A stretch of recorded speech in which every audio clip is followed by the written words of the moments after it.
కాంగ్రెస్ అధికారంలోకి వస్తే ఎస్టీ వర్గీకరణ చేస్తామంటూ టీపీసీసీ అధ్యక్షుడు రేవంత్ రెడ్డి చేసిన వ్యాఖ్యలపై బీఆర్ఎస్వి గిరిజన విద్యార్థులు ఫైర్ అయ్యారు. హైదరాబాద్ ఉస్మానియా యూనివర్సిటీ ఆర్ట్స్ కళాశాల వద్ద బీఆర్ఎస్వి గిరిజన విద్యార్థి రాష్ట్ర నాయకుడు శ్రీను నాయక్ ఆధ్వర్యంలో రేవంత్ రెడ్డి దిష్టిబొమ్మను దహనం చేశారు. దిష్టిబొమ్మ దగ్ధం కార్యక్రమాన్ని ఓయూ పోలీసులు అడ్డుకునే ప్రయత్నం చేశారు. ఇక రేవంత్ రెడ్డి ఎస్టీ వర్గీకరణ చేస్తా అని అనడం గిరిజనుల్లో చిచ్చుపెట్టి లేనిపోని రాజకీయాలకు తెరలేపుతున్నారని శ్రీను నాయక్ మండిపడ్డారు.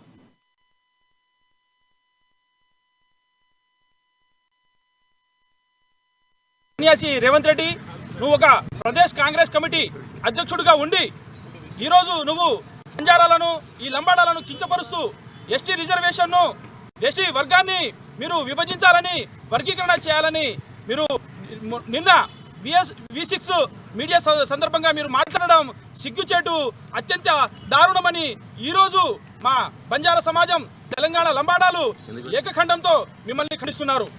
ఇంకో విషయం చెప్తున్నాం మేము, రేవంత్ రెడ్డి నువ్వు తస్మాత్ జాగ్రత్త. నువ్వు ఒక ప్రదేశ్ కాంగ్రెస్ కమిటీ పార్టీకి అధ్యక్షుడిగా ఉన్నావు. ముందు వెనుక ఆలోచన చేసి మాట్లాడు. లేనిపోని రాజకీయ గందరగోళం సృష్టించాలని, లేనిపోని అవంతరాలు సృష్టించాలని నువ్వు ఏ రోజు ఎస్టీ వర్గీకరణ అని ఒక స్వయం బాబురావుని, సిగ్గులేని ఒక సోయిలేని స్వయం బాబురావుని నువ్వు ఆదర్శంగా తీసుకొని నువ్వు ఈరోజు ఎస్టీ వర్గీకరణ గురించి మాట్లాడుతున్నావు. రేవంత్ రెడ్డి ఖబర్దార్. సన్యాసి రేవంత్ రెడ్డి, నువ్వు ఒక ప్రదేశ్ కాంగ్రెస్ కమిటీ అధ్యక్షుడిగా ఉండి ఈరోజు నువ్వు బంజారాలను ఈ లంబాడాలను కించపరుస్తూ ఎస్టీ రిజర్వేషన్ను ఎస్టీ వర్గాన్ని మీరు విభజించాలని వర్గీకరణ చేయాలని మీరు